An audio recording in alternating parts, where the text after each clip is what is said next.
Hey guys, today we're going to read another book and it's gonna be a popular one. And you know what it is gonna be? It's going to be Noodle The Puppy Place. And if you want to hear this epic music, thumbs up. Oops. It's playing. Let's go. Come on. No, we'll just get back with it. So guys, let's get started. Brrr! Lizzie folded her arms across her chest and tucked her chin into her jacket collar. I'm freezing. Whose idea was this anyway? She glared at her father. She knew exactly whose idea it was. Who else in the Peterson family think that it was a good idea to have a Saturday afternoon picnic at Loon Lake Park in March? On summer days, Loon Lake Park was one of Lizzie's favorite places. The lake was just the perfect size, not too small and not too big. On a Saturday afternoon in July, the water would be a sparkling sweep of crystal blue instead of a flat plain of rough gray ice. The sun would be blazing, but there would be cold, shady places under towering trees near shore. The green, grassy slope where people parked their beach chairs and coolers in summer was now just a digging patchwork of leftover snow and mud. In summer, the park's sandy beach playground and campground would be alive with active kids, and moms and dads would be swimming and fishing and paddling canoes, climbing the jungle gym and playing catch and buying popsicles from the little store. There would be that special only in summer smell in the air, a mix of hot dogs, grilling on and suntan lotion, and newly mowed grass. Now it's totally quiet and empty except for the Petersons. Lizzie looked across the frozen lake. There were a few little houses, cabins really along the far shore. Each one had its own little beach. A dock, and maybe a canoe or a rowboat. Nobody was at the cabins now, but in the summertime they'd be full of people, just like the park was. Lizzie sometimes pretended that the smallest cabin, the one with moose antlers over the doorway, was hers. She liked to imagine waking up early and starting her day by doing a canoe ball off its dock right into the still blue water. The gates at the park entrance didn't even open. You could swim whenever you wanted. Dad said those cabins cost a ton of money. Since he was a firefighter and Mom was a newspaper reporter, that meant they could not afford a cabin at Loon Lake. At least they lived nearby, so they could visit as often as they liked. They came all the time in the summer, and they always came at least once in the winter too. Dad said their winter picnic was a highlight of his year. He said he and Mom used to. Dad said their winter picnics was a highlight of his year. He said he and Mom used to go on winter picnics all the time. They would bring binoculars to look for winter birds, plenty of food, and blankets to keep them warm. That was long ago, before Lizzie and her two younger brothers, Charles and the Bean. His real name is Adam, but not that anybody ever called him that. Were even born. It was that Lizzie really minded the winter picnics. It was fun to help load up the baskets with blankets and thermoses full of hot chocolate, hot cocoa, and spicy chili.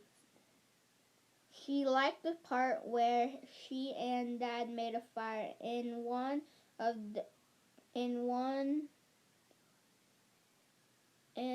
she could even deal with sitting on the cold hard ground, poking a marshmallow on a stick into the dying coals. What she didn't like was how it always took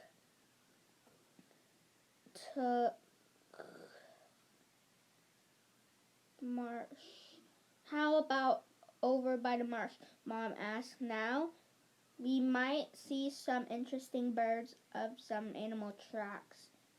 I liked that spot by the boat docks, Dad answered.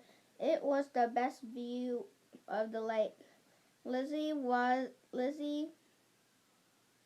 and her brothers stood there shivering and looking out at the grayish-white frozen lake and the bare brown trees along its shore. A stiff breeze stung Lizzie's cheek. Come on, you guys, I'm freezing, she repeated. I'm warm, the Bean proclaimed. He pointed to his chest. I'm very warm in my fur.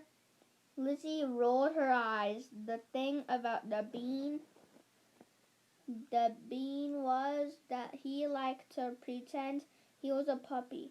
He liked to take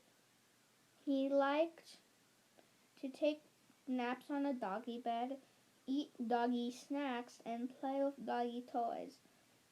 Lizzie had always thought all that stuff was kind of cute. But lately the Bean was doing something that was not quite so cute. He had been wearing his fur, a brown fuzzy fleece sweater that Mom had found on sale all day long, every single day. He even slept in it. The only time he took it off was when he took a bath, and then he insisted that it had to be banging on a look in the bath. Mom had tried to take the fur away to wash it, believe it, picking her battles with a toddler. And she didn't think the fur was worth arguing about. She had promised to let the Bean be the one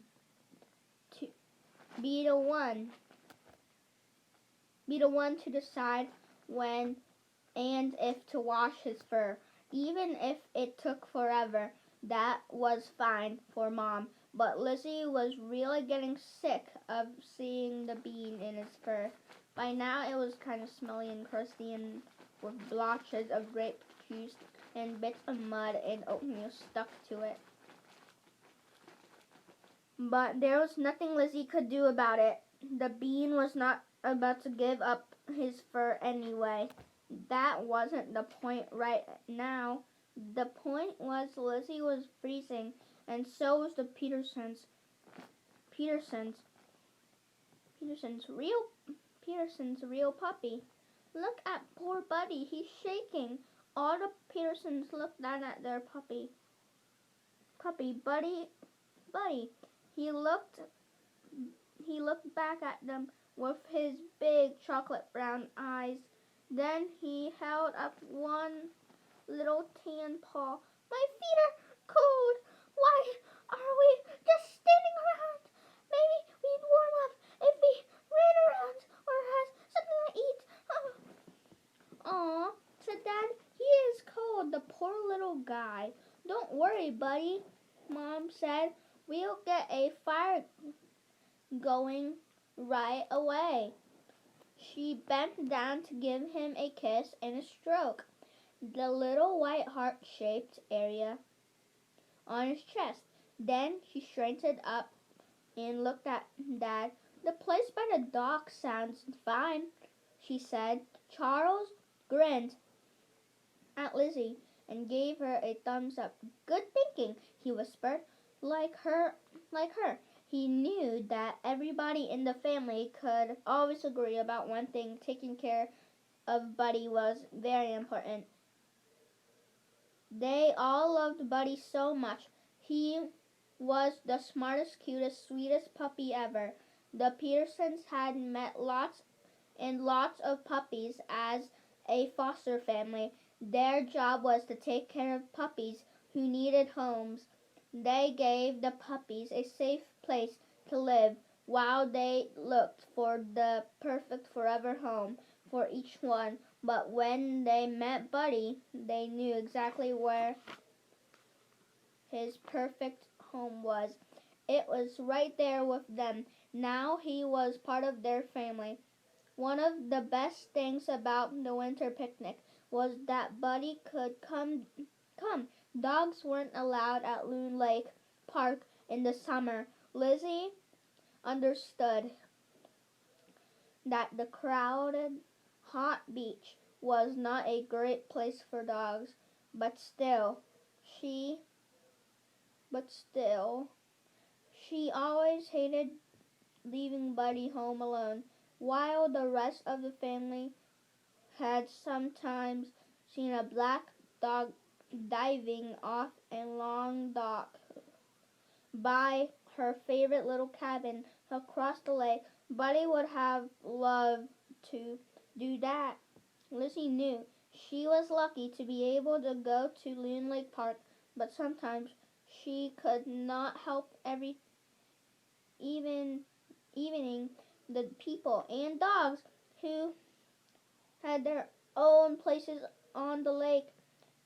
Can I let Buddy off the leash to run around?" Dad looked out of the lake. "Better not," he said.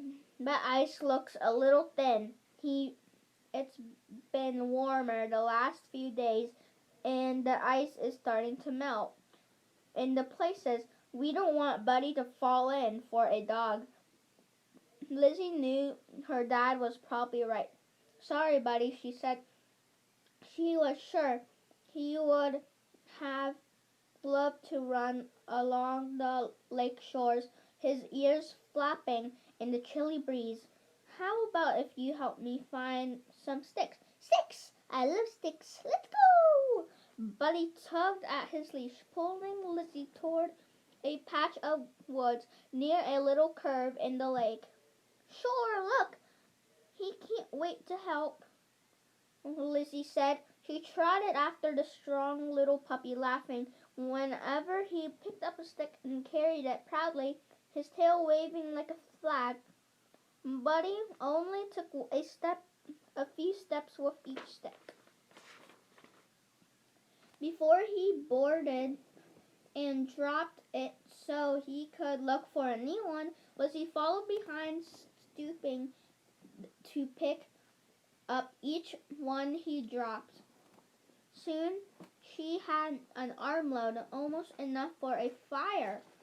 Buddy was still pulling her along the lake shores, but now Lizzie noticed that his head was raised, his nose was twitching, and his ears were all perked up. Lizzie knew what that meant. Her puppy had seen or heard something interesting. "What is it, Buddy?" Lizzie asked. She followed his gaze out toward the lake. Lizzie saw a dark circle way out in the middle of the flat grayish ice. Open water! And was there something swimming in it? Lizzie dropped her armload of sticks. "Come on!" She pulled on Buddy's leash. "Come on, Buddy!" She ran as fast as she could back toward her family. Charles and the Bean were down by the lake shore. Mom and Dad were still unpacking all the picnic stuff. "Mom, Dad, quick! I need or something. Lizzie was out of breath. By the time she reached them, "What's up, Miss Lizzie?" Dad asked. "Binoculars, binoculars," Mom murmured, poking through one of the bags. "Here they are. Did you see an interesting bird?" "Maybe." Mom handed Lizzie the binoculars. By now, she had caught her breath. I don't know. It might be a bird or an otter or some kind of animal. But it might be a bird or an otter or some other animal. But whatever it is, I think it's stuck out there in a circle of open water. She pulled and Mom and Dad peered out into the lake. "That dark spot?" Dad asked. Is that the open place?" Mm-hmm. Now Lizzie was looking through the binoculars. Everything was all blurry at first. The binoculars, everything was blurry at first until she turned the focus knob. She couldn't find the dark spot on the lake, but then suddenly she could see everything.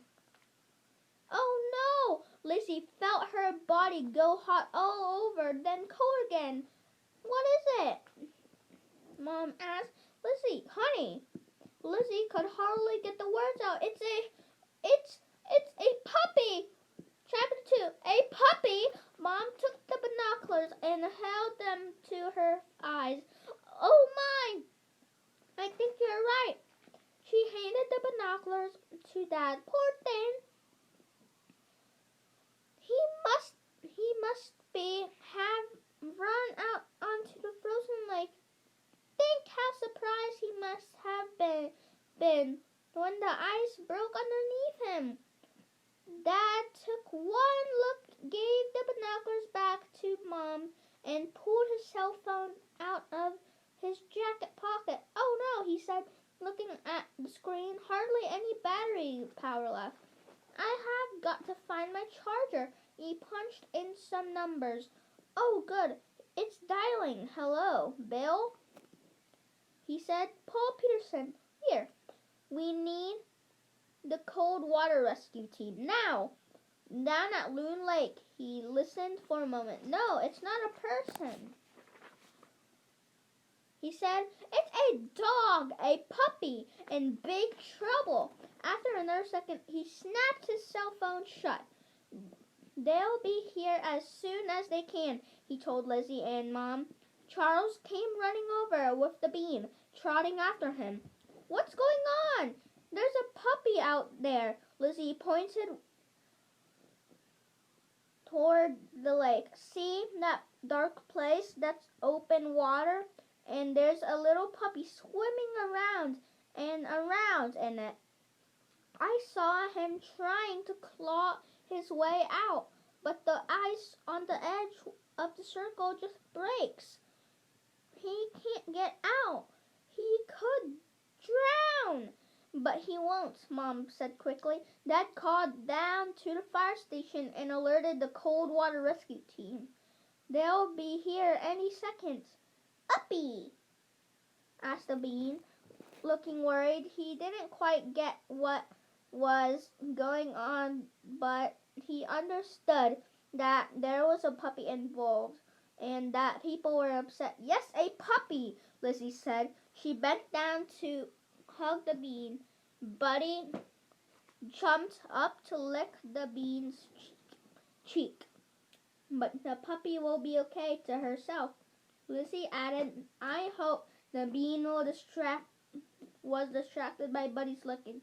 He laughed and googly laughed and squeezed Buddy with both arms. Buddy gave a little woof. Charles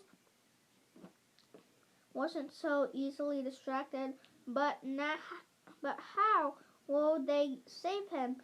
He asked. Mom had helped him focus the binoculars, and now he was peering through them across the frozen lake.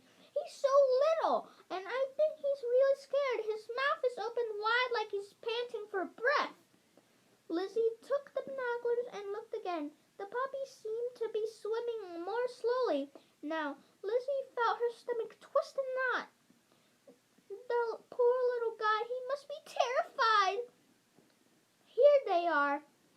Dad, here they are. Dad was waving his arms at a boxy red emergency truck that was bouncing down on the muddy slope, picking its way between patches of snow. This way, over here. The truck stopped, and 4 people piled out. 2 of them were dressed from head to toe in thick rubber suits with red rubber hoods. Peterson. One of them said, "What's up?" Dad pointed out toward the lake. "Out there," he said. "We think it's a puppy." The rescuers grabbed bundles of rope and other equipment from the back of their truck and ran for the shoreline. Lizzie tugged at her father's sleeve. "How are they going to save that puppy?" "See Tyler and Emily in the red suits?"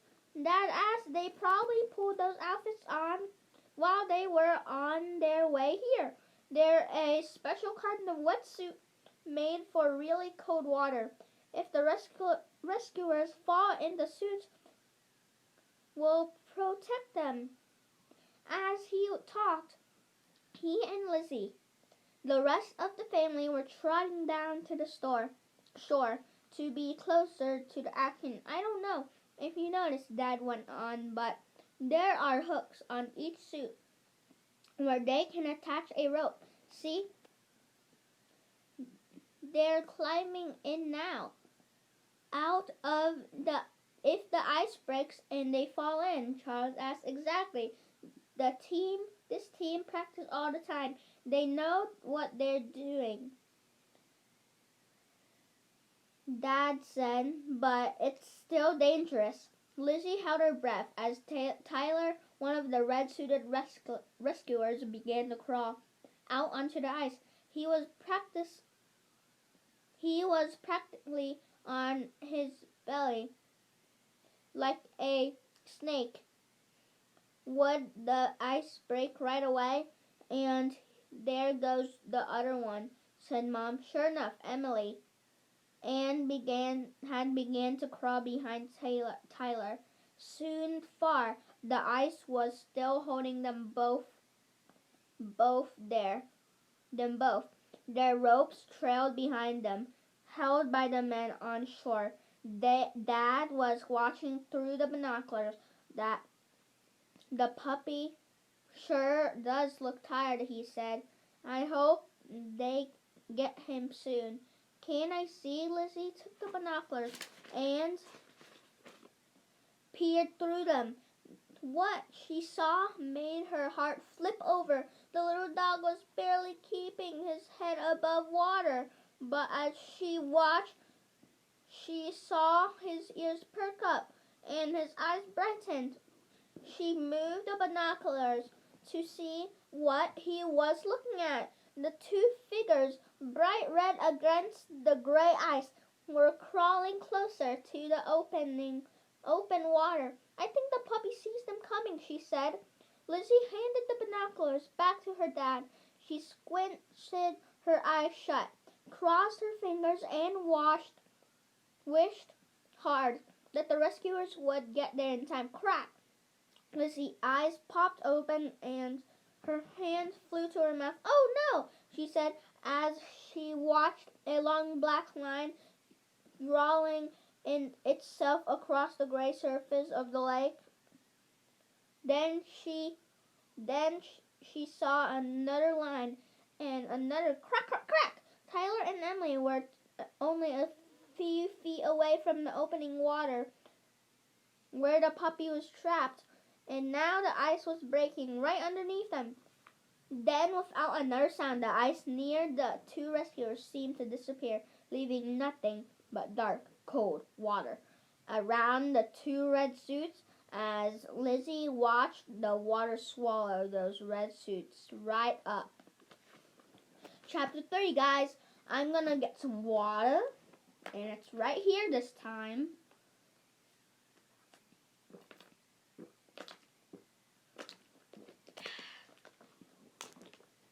Okay, let's continue. Chapter 3. The two red hooded figures bobbed back up a second later. They hooted and waved at the men on shore to show that they were all right. Too risky. We're going to haul you in, yelled one of the men on shore. Ready? He started to pull on the rope, but Emily was facing the other way, toward the puppy. Hold on, she shouted. I think I can get him. Sure enough, the ice had broken all the way over to the circle of the open water. The puppy was only a few yards away from Emily. She started to splash her way toward the puppy, swimming awkwardly in her big red suit. Lizzie held her breath. She could hardly even stand to watch. Is Emily going to make it? She looked up at her dad, who was frowning as he peered through the binoculars. Then suddenly he smiled. Yeah, he yelled, pumping his fist. He was still looking through the binoculars. Got him! Lizzie looked back out at the lake. Sure enough, Emily was splashing back in the direction with the puppy tucked under her red rubber arm. Lizzie felt tears prickling in her eyes. Dad handed her the binoculars. Stay here for a second so you're out of the way. I'm going to help pull Emily in, he said. He dashed down to the shore and grabbed the rescuer's rope, falling into place behind the other men. They all leaned back and their feet planted on the ground like they were playing tug-of-war. Lizzie peered through the binoculars. Now she could see the puppy clearly. He looked wet and cold and miserable, but Springsley not too scared. He was struggling at all. Emily had stopped trying to swim and was just holding the puppy tight as the guys on shore reeled her in like a giant red fish. Now, what she could see him better, Lizzie thought. The puppy could looked about 4 months old. He was a little smaller than Buddy. Soon Tyler was on shore, and then the whole team was hollering on the rope, pulling Emily in. It wasn't looking before the rescuer and her precious cargo were standing on the shore, dripping wet. Mom had been rummaging in the baskets. Let's go warm that puppy up, she said. Lizzie and Charles, take these blankets. The bean and I will start our van and get the heater going. She tossed an armload of blankets to Lizzie. Lizzie and Charles took them and ran fast as they could toward the puppy. Down at the shoreline, Tyler and Emily looked exhausted but happy. The guys who had hauled them in were slapping them on the back, congratulating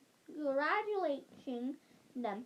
When Emily saw Lizzie and the blankets, she strode right over. Good idea, she said. This little guy sure does have the shivers. Emily handed the puppy to Lizzie. For the first time, she got a good look at him, even though he was soaking wet. He was adorable. His long curly fur was frozen into dark spiky points of the moment. But Lizzie thought she'd see soft golden curls when it was dry. He also had long floppy ears, the cutest little black nose, and a soft pink puppy belly. Lizzie looked down into the puppy's dark brown eyes, and something happened. Lizzie fell in love. Oh, sure, Lizzie fell in love with every puppy she met, but this was different. There was something about this puppy that made Lizzie's heart just melt. What was it? There was no time to wonder. about that now. This puppy was shivering all over. He needed to warm up fast. Quickly, Lizzie wrapped up the puppy up in a blanket, and then another one, so that only his darling nose showed, and held him tight against her chest. That was awesome, Charles was saying to Tyler. I want to join your team someday. You can also use new members, Tyler. Stop calling rope for a moment to talk to Charles. You're welcome to watch one of our training lessons. Your dad can tell you when and where. Dad shook hands with all the rescuers. Great job, he said. What about the puppy? Asked Emily. What will you do with him now? Lizzie looked at her dad. He's not wearing a collar, and I don't see anybody searching for him. He must be lost. I didn't notice any tracks out there on the ice. Frozen too. Hard for footprints. Hard to say where he came from. Lizzie hugged the bundled puppy even closer. The poor little thing. He must be so scared and lonely. Can we take him? She asked, just until we find out where he belongs. Her heart was thumping. What if Dad said no? But Dad nodded. Of course, I'm sure Mom will agree.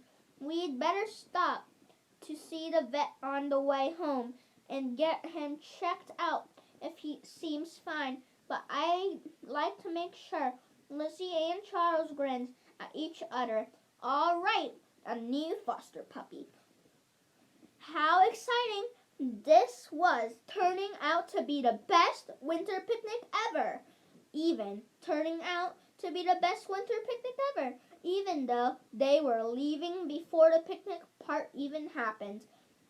Mom was waiting for them in the nice warm van. She had packed all their stuff, and the bean was already buckled up in his car seat. Buddy was in the way back safe inside his travel crate. We're all ready to go, Mom said. Here's what I think. I think we should take this puppy home and until we find out where he belongs. But we'd better stop at the vet's first, just to make sure he's all right. Lizzie's dad and Charles started to laugh. That is exactly what we were just saying, Dad said. Great minds think alike. Great minds? Charles looked belied. It's just an expression, Lizzie told him. Here, hold the puppy while I get in. She handed over her bundle when climbed into the van. As soon as she and her seat belt buckled and held out her arms, and Charles rectangularly gave the puppy blankets and gave the puppy nose a kiss. You're safe now, she told him. The puppy had already stopped shivering. He looked back at Lizzie with big shiny eyes. She felt her heart melt again. I wonder what breed this puppy is, she said, with this curly fur. He looks like that poodle named Fiona who goes to Aunt Amanda's doggy daycare.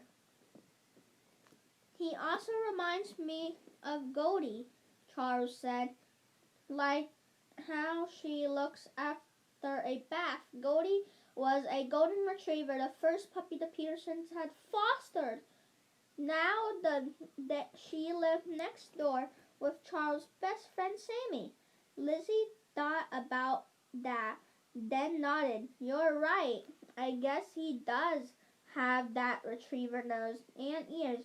I wonder if he's a golden doodle. A what? Dad asked from up It's a cross between a golden retriever and a poodle, Lizzie explains. They're very popular lately. Some people also have labradoodles. I can guess what those are a cross between, Mom said. How do you know all this stuff, Lizzie? Lizzie was shrugged and smiled. She loved knowing all about dogs and dogs' breeds and dogs' training. She could think of anything more interesting and fun. Think of anything more interesting and fun, unless she thought, looking down at the bundle of on her lap. It was never new. It was a new foster puppy. Chapter 4, guys, and this is the end of the 3 chapters. And if you're wondering what page we're on page 28, and we have a lot more pages. There are 85 pages, and that's a lot. And so, guys, now, bye, guys. Hope you enjoyed.